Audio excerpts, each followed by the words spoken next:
Estação Cidadania. Educação e desenvolvimento social pelos 1080 AM. Produção e apresentação, Laura Berruti.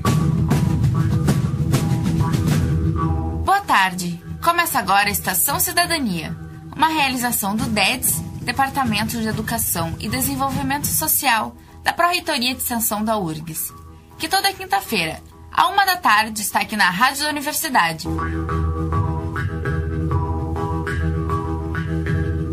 No programa de hoje, continuaremos falando sobre emancipação e autonomia, o despertar da comunidade de São Pedro.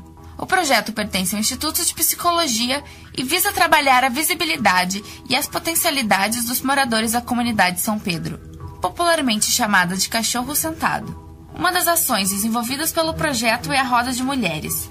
Com encontros semanais, as mulheres da comunidade possuem a oportunidade de discutir assuntos pautados pela própria comunidade feminina. Fique conosco, o Estação está no ar.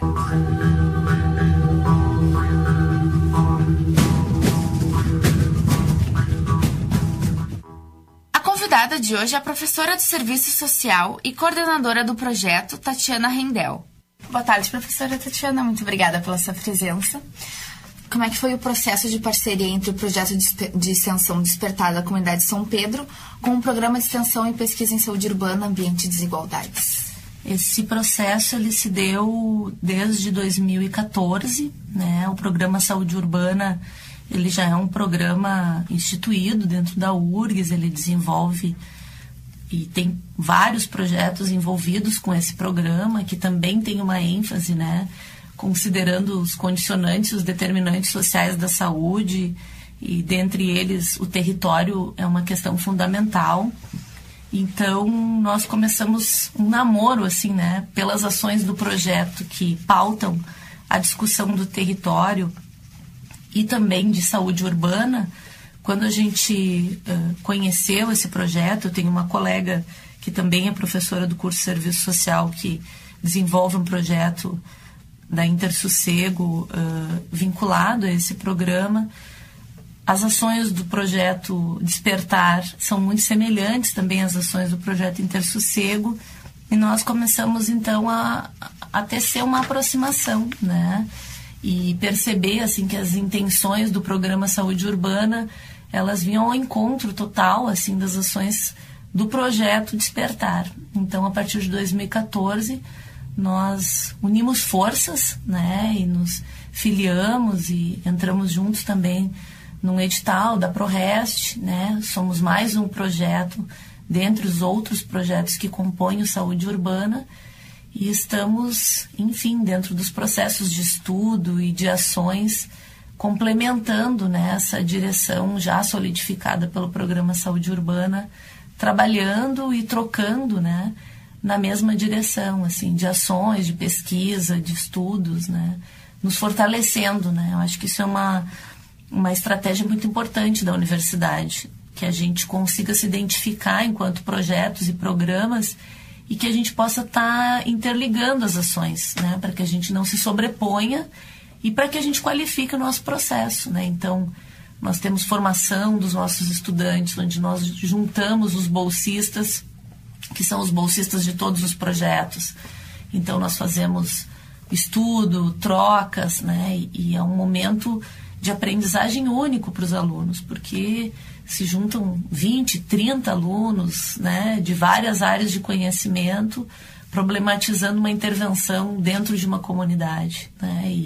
E como se faz, e que concepção de saúde se tem, e como é que a gente pode desenvolver ações que contribuam nesse processo, e quais são os desafios da formação frente a isso. Então, isso tem sido muito enriquecedor, né? E acredito que para o projeto foi fundamental essa parceria, e tem sido fundamental, né? E que outras ações o projeto promove? Por exemplo, a gente tem um jornal, né? Um jornal que é inspirado no Boca de Rua, né? Na verdade, o jornal ele não é um produto para nós. O jornal a gente não se preocupa em ter 2, 3, 4 edições por ano, porque o jornal para nós ele é mais uma estratégia de intervenção do que o fato em si de ter um jornal, embora seja muito importante a gente ter um jornal da comunidade, né? Mas a gente usa o jornal porque as pautas, elas são criadas, elas são identificadas com os moradores, né? No grupo de mulheres, quando a nossa dinâmica na comunidade é assim, a gente acaba indo, durante a semana a gente vai na comunidade. Então, eu sou a única professora responsável que participa, mas eu tenho no projeto 4 bolsistas, né? Uma da comunicação, uma das políticas públicas e 2 alunas do serviço social nesse ano. E nós vamos, então, na comunidade em dias distintos, né? Nós temos entradas semanais na comunidade, onde nós temos sempre essa interlocução com os moradores, né? Então, nós fazemos visitas domiciliares, nós temos rodas de conversa, né? Onde a gente também se organiza quinzenalmente para poder pensar algumas coisas da própria comunidade, e a partir do que se traz a gente pensa os encaminhamentos e as pautas dos jornais que vão sendo produzidos, elas saem muito dessa demanda que é verbalizada pelos moradores.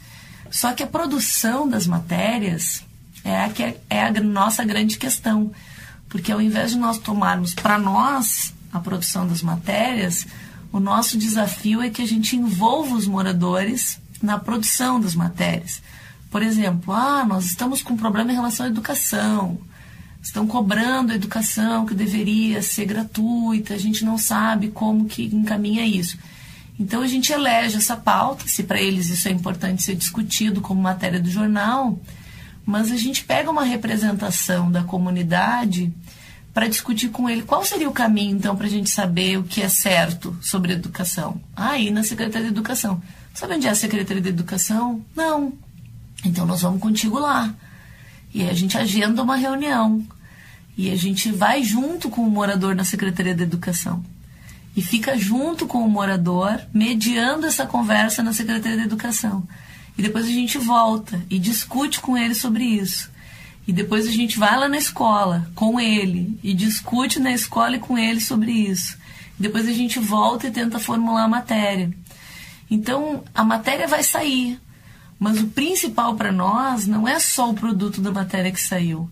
O principal para nós foi que esse morador, ele aprendeu o processo, ele vivenciou o processo do caminho percorrido, para que essa questão não seja só um incômodo para ele, mas que ele saiba onde é a Secretaria de Educação, que ele se sinta fortalecido para ir, marcar uma reunião, se sinta em condições. Sim, ele é um cidadão, ele pode ir pedir uma reunião e tentar entender por que uma coisa está sendo cobrada, se ela é uma política pública, o que está acontecendo em relação a isso.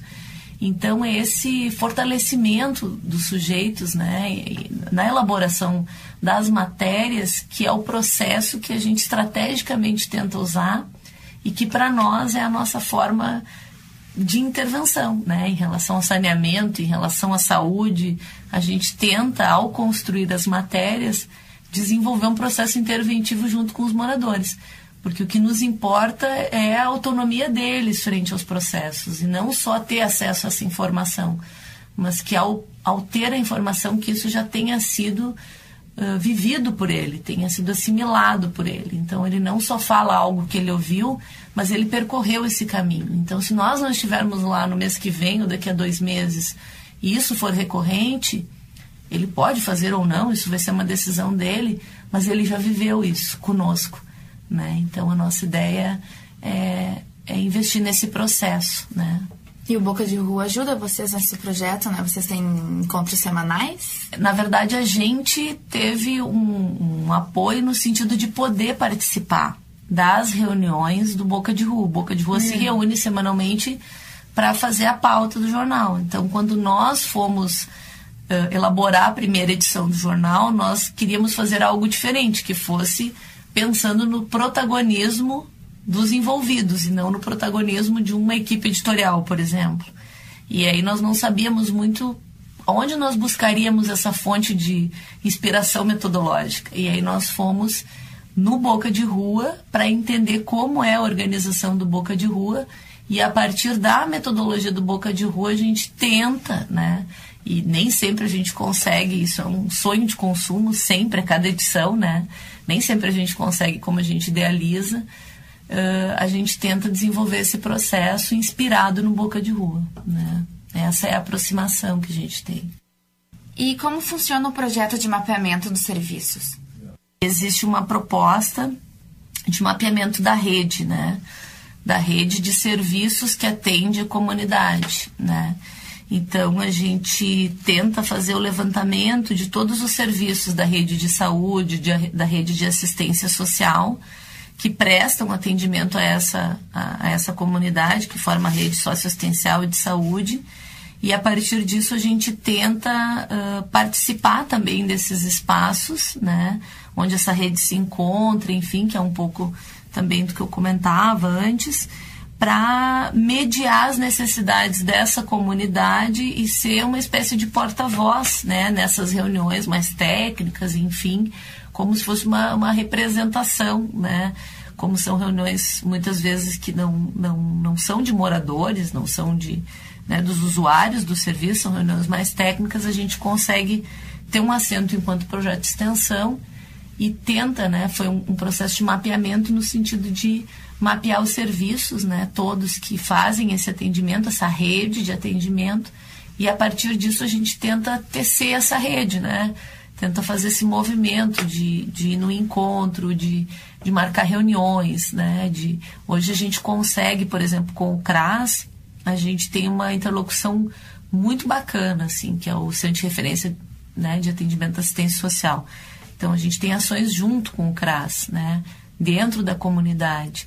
A gente tem reuniões dentro da URGS, né, onde vem técnicos do CRAS, uma vez por mês, uma vez a cada 2 meses, para a gente pensar questões que envolvem essa comunidade, e aí nós pensamos estratégias, o poder público, a universidade, de como desenvolver ações coletivas, articulando, né, a nossa equipe e também esse serviço público.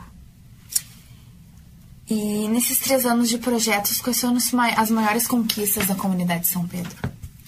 Olha, eu acredito que uma das grandes conquistas é o grupo de mulheres, né?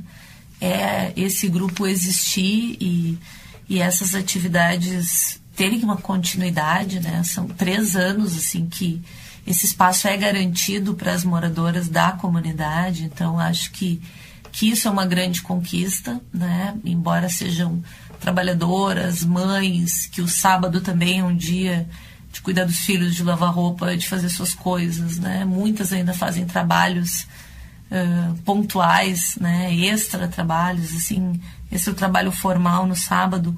Mesmo assim, o grupo continua existindo, né? Então, acho que o próprio grupo em si é uma grande conquista. Eu acho que todos os encaminhamentos que a gente conseguiu fazer de demandas e de necessidades que a gente foi identificando ao longo do tempo, nas visitas, né, seja nas visitas da comunidade ou nas visitas domiciliares que a gente fez, e a articulação dessas demandas com os serviços, eu também acho que isso é uma conquista, porque é o acesso, né? Às vezes é o acesso à informação. Tem pessoas que não têm uma informação de um acesso a um direito mínimo, né? Que é um cartão que pode ter o atendimento no SUS, ou um cartão que permite, né, o acesso a outras coisas, que é os direitos sociais, né? Então, acho que as conquistas se dão nesse aspecto. Acho que as conquistas também se dão no momento em que se criam espaços onde as pessoas entendem que não é a culpa delas, né? Que se tira essa culpabilização individual de cada um, e que a gente pensa que essa condição de vida ela está perpassando outras pessoas, e, portanto, também coletivamente se pode pensar ações de mobilização e de pressão, e que isso envolve o papel do Estado, olhando para eles e dando respostas para eles em relação a tantas demandas, né, que essa comunidade tem concretamente, e que em muitos momentos fica muito, assim, é muito estigmatizada mesmo, né? O estigma que se tem em relação a São Pedro muitas vezes não permite até que os serviços cheguem lá dentro, né? Os serviços públicos, assim. Então, teve muitas situações em que a gente teve interlocução com serviços públicos, né? E que os serviços, assim, falaram de modo muito pejorativo dos moradores, disseram que não adianta, as pessoas não se ajudam. Então, numa lógica muito moralista, né? Então, acho que as conquistas são essas, assim, a gente poder mostrar que são pessoas, são cidadãos de direito, são pessoas de direito, e que eles também hoje, eu acho que conseguem se ver, né? Assim, com os seus direitos, né? Que, de uma certa forma, em muitos momentos, essa invisibilidade e esse processo pejorativo acaba sendo instituído por eles, né? Eles acabam acreditando que não tem direito mesmo, que é assim, né? Que, enfim, tem que deixar as coisas como estão.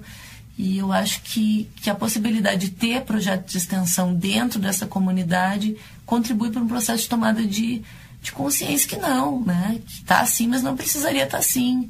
De que se vive assim, mas tem direito a recolhimento de lixo, sim, né? Tem direito a ter saneamento, tem direito as crianças terem uma pracinha, uma área de lazer, né? E por que não tem? E como fazer para que isso ocorra? E, enfim, essas questões eu acho que são... A gente ainda não consegue garantir, até porque não é função da universidade isso, né? Mas eu acho que a tomada, o processo de tomada de consciência, de reflexão coletiva, né, sobre isso, a criação dos canais de comunicação, de troca. E eu também acho que uma conquista, assim, é a gente ultrapassar essa lógica assistencialista, né? É a gente entender que a universidade não é uma fada madrinha. A universidade é um agente nesse processo e que ela quer pensar com as pessoas, né? Ela quer contribuir considerando também a autonomia e o protagonismo desses sujeitos. Perfeito, muito obrigada, professora. Também. A entrevistada de hoje é a professora do Serviço Social, Tatiana Rendel. Tatiana é coordenadora do projeto Emancipação e Autonomia, Despertar da Comunidade São Pedro. A entrevistada de hoje é a professora do Serviço Social, Tatiana Rendel. Tatiana é coordenadora do projeto Emancipação e Autonomia, Despertar da Comunidade São Pedro.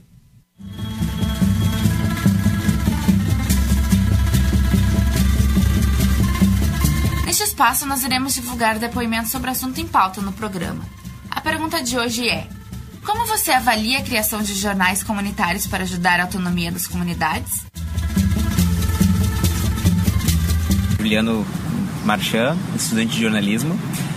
Eu avalio essa implementação de jornais comunitários, tanto em bairros como em vilas, como algo muito positivo do ponto de vista, inclusive, da informação, né? Acho que o jornalismo tem isso como a sua principal função, né? Difundir as ideias, difundir o que acontece em uma localidade. E acontece que os grandes jornais, a própria TV e o rádio, eles ficam ligados a grandes acontecimentos, né? Ficam mais preocupados com o que acontece muitas vezes no centro da cidade ou nos grandes centros comerciais da cidade, e aquilo que acontece nas pequenas regiões acaba não sendo publicado, não sendo informado. E quando se cria um jornal de bairro, um jornal de vila, essas pessoas começam a ler e compreender a sua história, né? Porque o jornal tem muito disso, de contar uma história. E quando as pessoas conseguem ler a sua história, ver a sua história publicada, os vizinhos conseguem entender a história daquela localidade, eles conseguem se reconhecer.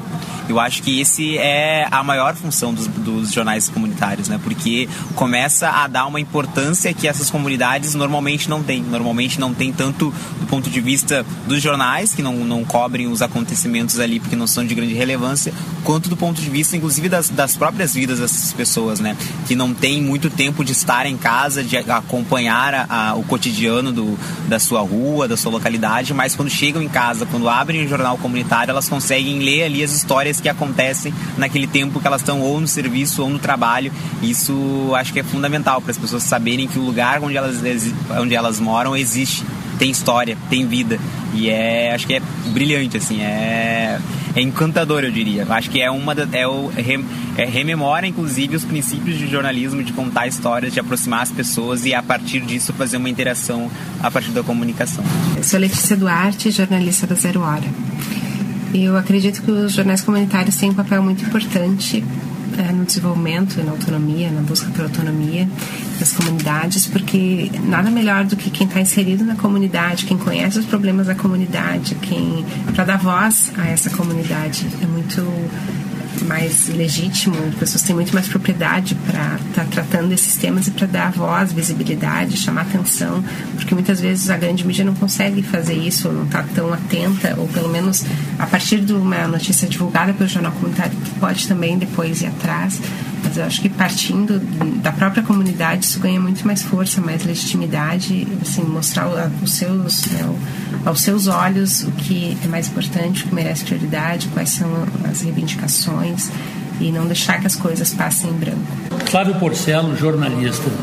O jornal comunitário é fundamental, é essencial para que os projetos deem certos. Ele estabelece uma comunicação entre as pessoas. É a essência do jornal, é a essência do jornalismo. Então, se você quer desenvolver uma comunidade, se quer que as pessoas saibam o que está acontecendo, quer fazer a informação chegar às pessoas, a melhor forma de executar isso é através do jornalismo. O jornal comunitário cumpre, assim, um papel social muito importante, que é o papel de fazer as pessoas falarem, se encontrarem, trocarem informações e atingirem um objetivo que é comum.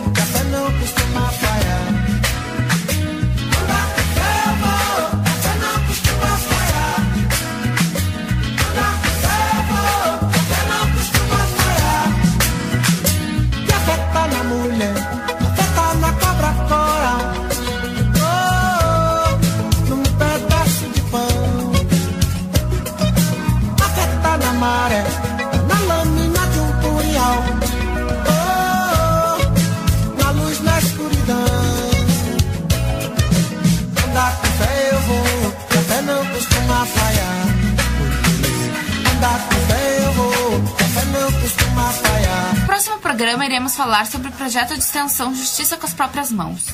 Mande uma mensagem para o Facebook do DEDS ou para o e-mail deds@proreste.urgs.br o que você pensa sobre o assunto.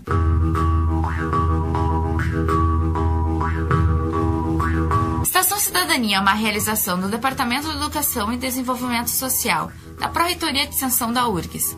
O programa vai ao ar todas as quintas-feiras, à 13h na Rádio da Universidade. Produção: Laura Berruti e Patrícia Xavier. Coordenação: equipe do DEDS. Gravação e edição: Kleber Trindade. Mesa de áudio: Luiz Fogassi. Até a próxima semana. Tchau!